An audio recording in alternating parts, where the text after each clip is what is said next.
एक आदमी झूठ बोलने की वजह से बड़ा मशहूर था। एक औरत को पता चला तो उसकी इस्लाह की नीयत से उसके पास गई और बोली, मैंने सुना है कि तुम दुनिया के सबसे झूठे आदमी हो।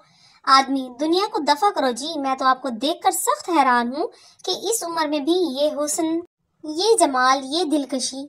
औरत शर्माते हुए बोली, हाय अल्लाह, ये दुनिया भी कितनी जालिम है, अच्छे भले आदमी को झूठा कहती है। बेटा, पापा ये सांडू का कौन सा रिश्ता होता है?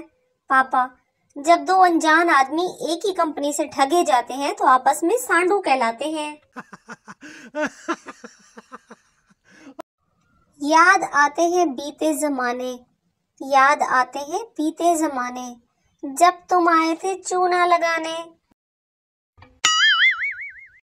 बहुत दिनों से कह रही थी सरप्राइज दूंगी, अब मुझे क्या पता था कि ब्लॉक कर जाएगी।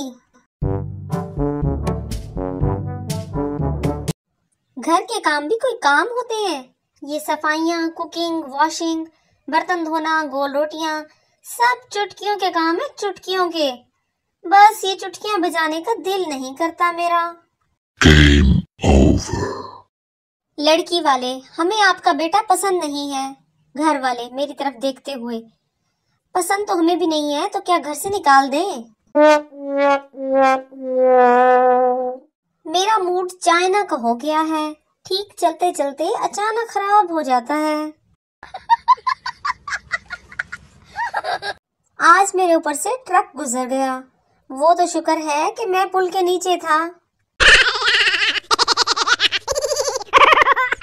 पूरी दुनिया समझती है कि गर्मी दरख्त लगाने से कम होती है, जबकि पाकिस्तानी समझते हैं तो हम मलंगा, आलू बुखारे, इमली का शरबत पीने से और टेंड करवाने से गर्मी कम होती है।